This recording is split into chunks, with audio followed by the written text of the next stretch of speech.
Please share it to all your contact.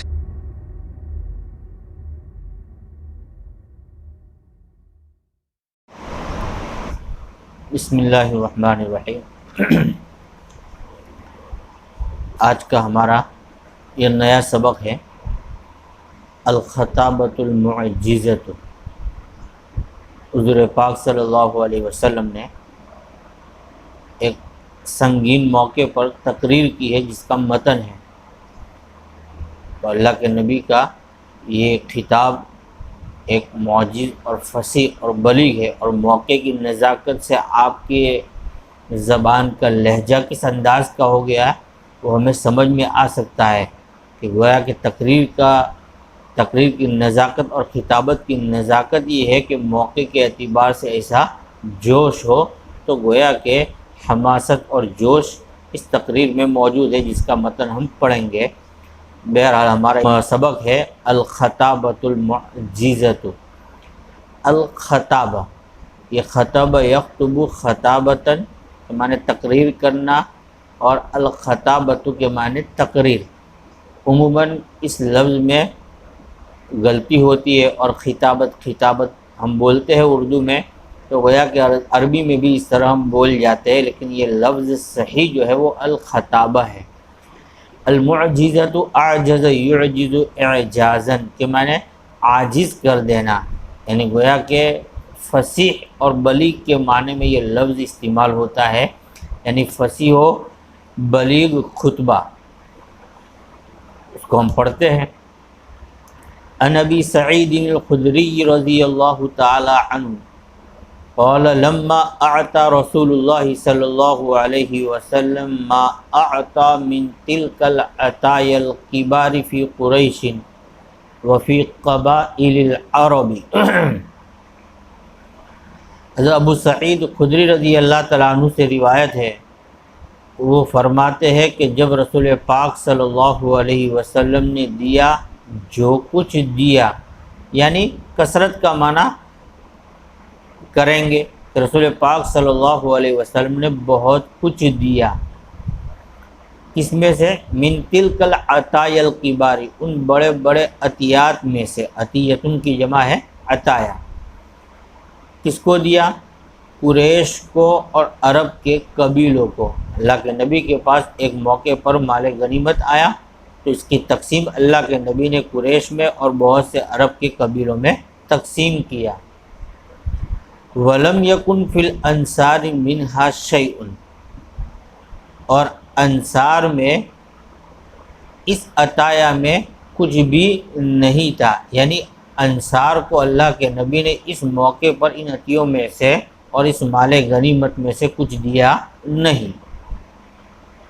وجد هذا الحي من الانصار في انفسهم، یہاں تک کہ جب نہیں پایا تو انصار کے اس قبیلے نے اپنے دل میں ناراضگی محسوس کی۔ وجد فی، یہ جب استعمال ہوتا ہے وجد فی نفس کے ساتھ استعمال ہوتا ہے تو اس کے معنی آتے ہیں ناراضگی پیدا ہونا، بغض پیدا ہونا۔ تو انصار کے اس قبیلے نے اپنے دل میں کبیدگی، ناراضگی محسوس کی۔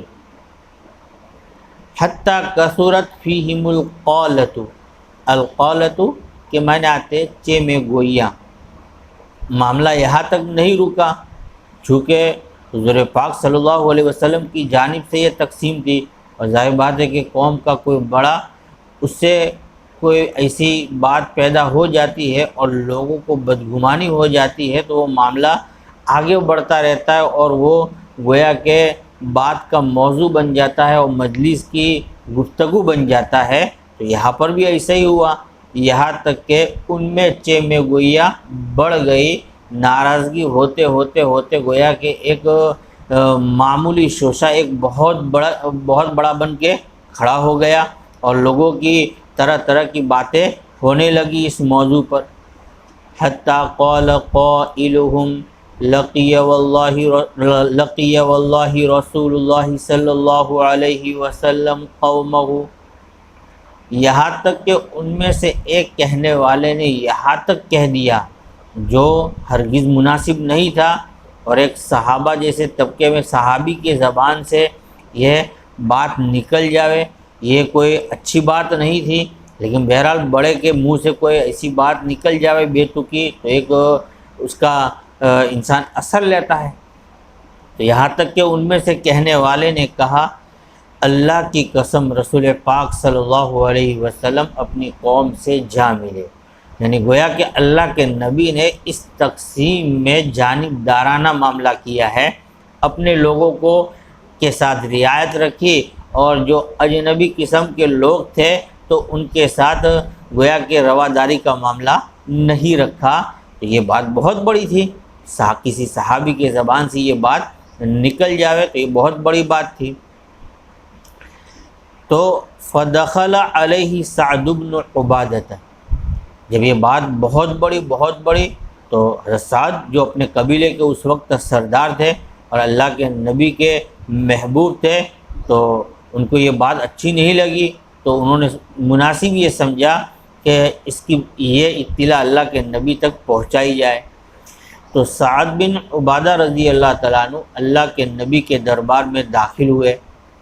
فقال، پھر کہا یا رسول اللہ ان هذا الحي من الانصار قد وجدوا عليك في انفسهم، یا رسول اللہ، منادہ جب مضاف ہوتا ہے تو مبنی علی الفتح ہوتا ہے، تو یہاں چونکہ رسول اللہ کی طرف مضاف ہیں، تو کہا اے اللہ کے رسول، انصار کے اس قبیلے نے آپ کے خلاف اپنے دلوں میں ناراضگی محسوس کی ہے، یعنی یہ دل میں آپ سے کھٹک رکھتے ہیں اور گویا کہ کبیدگی رکھتے ہیں۔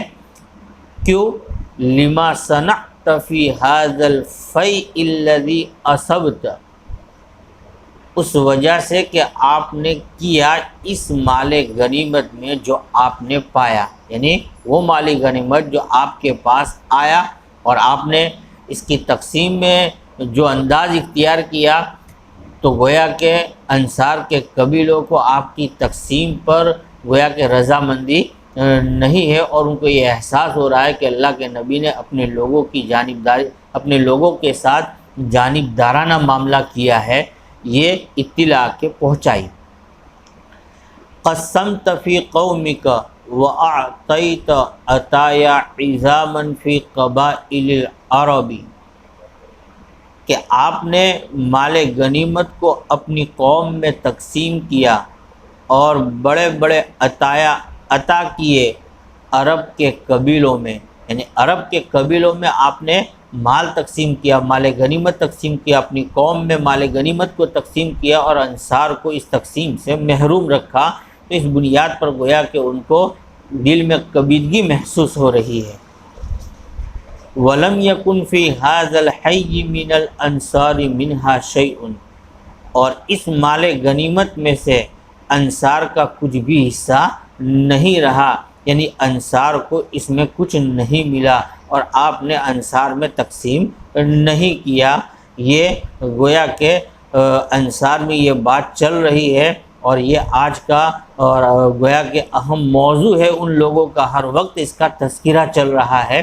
گویا کہ حضرت سعد نے اللہ کے نبی کو اس واقعے سے باخبر کیا۔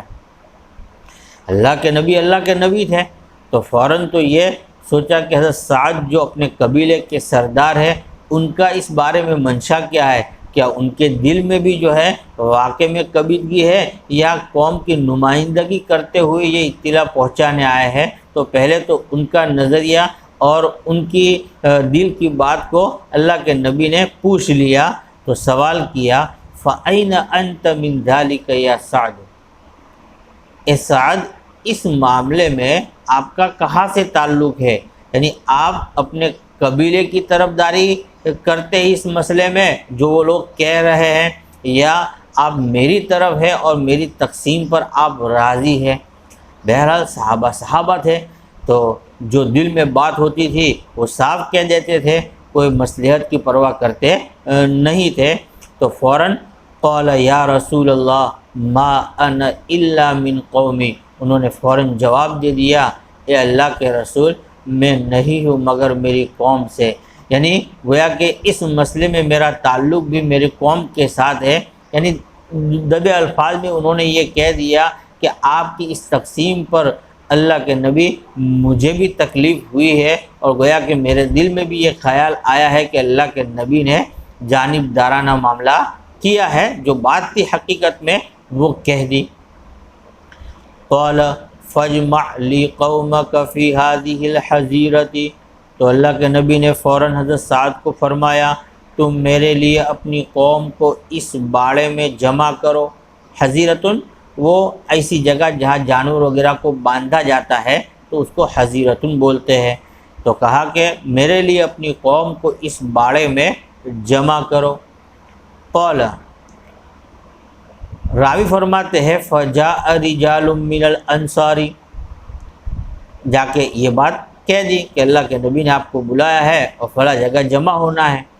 تو مہاجرین کے کچھ لوگ آئے، فترکہم، تو ان کو چھوڑ دیا، فدخلوا، تو وہ داخل ہو گئے، وجاء آخرون، پھر اور کچھ لوگ آئے، فردہم، تو ان کو لوٹا دیا۔ یعنی کہنے کا مطلب یہ ہے کہ اب چونکہ اجتماع جمع ہونے کا اعلان ہو چکا تھا تو اس میں بہت سے صحابہ جو مہاجر صحابہ تھے اور بھی لوگ تھے وہ سب جمع ہو گئے، اور یہ ہوتے ہوتے پورا مجمع وہاں جمع ہو گیا۔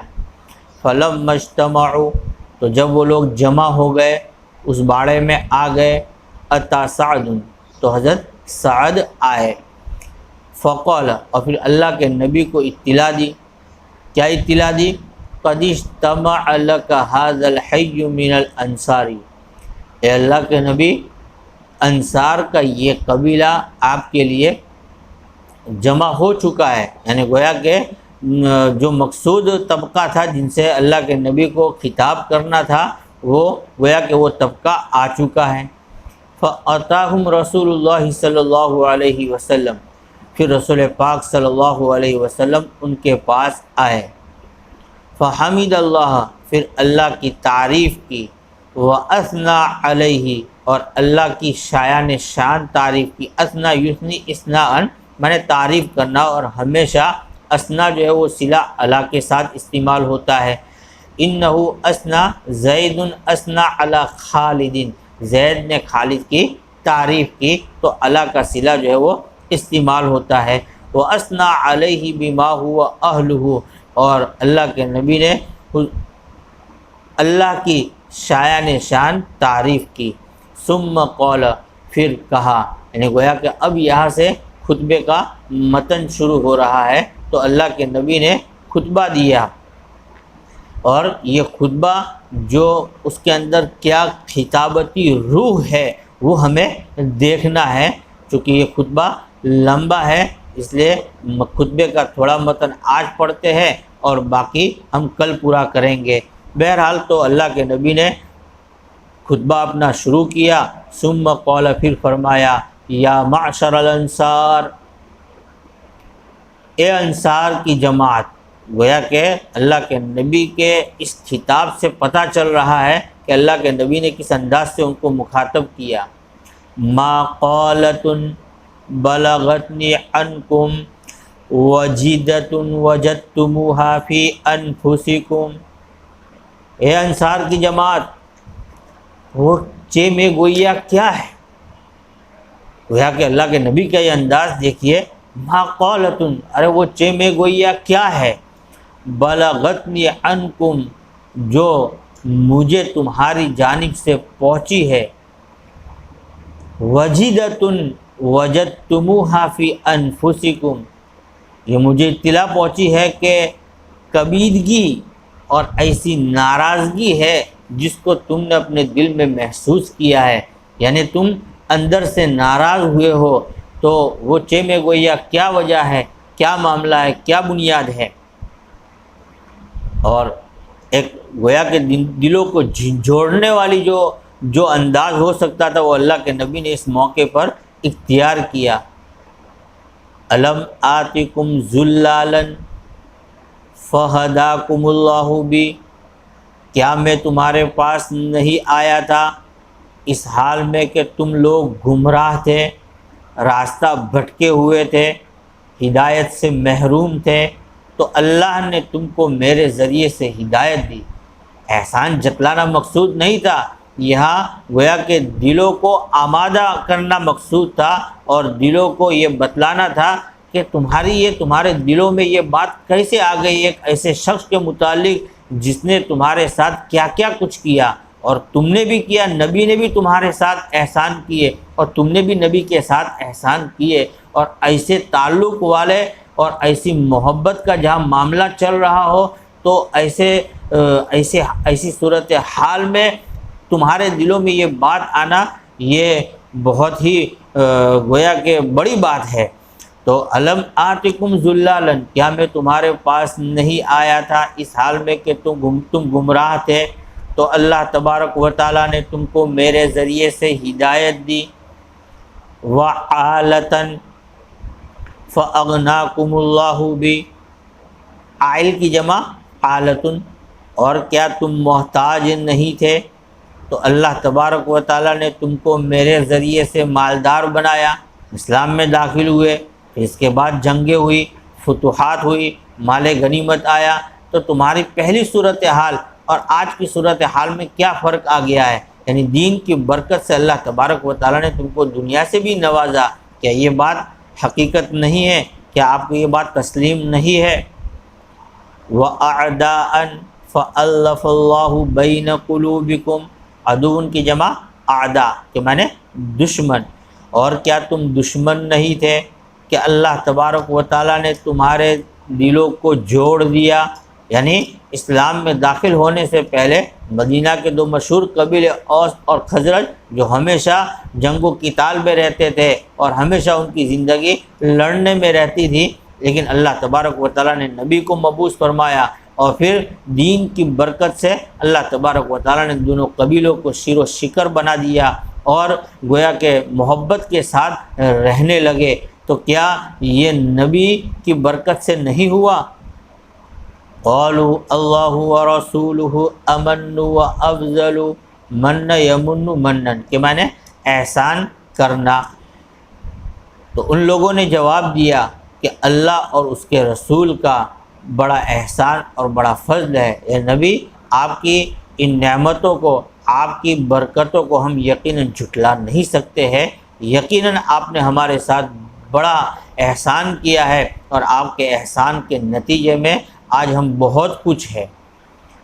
ثم قال، پھر فرمایا، الا تجیبنی یا معشر الانصار، تو جب آپ کو یہ تسلیم ہے کہ نبی کے احسانات ہے تو کیا تم مجھے جواب نہیں دو گے اے انصار کی جماعت؟ میں آگے آپ سے سوال کروں گا تو اس سوال کی بنیاد پر آپ مجھے جواب نہیں دیں گے۔ قولوا، ان لوگوں نے کہا، بماذا نجیبک یا رسول اللہ، کیسے ہم آپ کو جواب دے اے اللہ کے رسول؟ ظاہر بات ہے کہ ہمارے اندر طاقت ہی نہیں کہ ہم آپ کے کوئی، اس لیے کہ سب کچھ آپ ہی کی بدولت ہے، ہم آپ کے کوئی سوال کے جواب کی طاقت رکھ سکی، یہ ہمارے لیے ممکن نہیں ہے۔ للہ ولی رسولہ المن والفضل، اللہ اور اس کے رسول ہی کے لیے احسان اور فضل ہے، کہ اللہ اور رسول کا احسان اور فضل ہے کہ اللہ نے ہمیں یہ کچھ دیا۔ اب آگے ہم کچھ کہہ نہیں سکتے ہیں، اپنی زبان کو کھول نہیں سکتے۔ اللہ کے نبی صلی اللہ علیہ وسلم، یقیناً آپ نے ہمارے ساتھ بڑا احسان اور بڑا فضل کیا ہے۔ چونکہ ہمارا وقت پورا ہو رہا ہے تو آگے گویا کہ متن جو باقی انشاءاللہ ہم کل پورا کر لیں گے، یہاں پر ہم اپنی بات پوری کرتے ہیں، باقی کا سبق آئندہ کل انشاءاللہ تعالی۔ والسلام علیکم ورحمۃ اللہ وبرکاتہ۔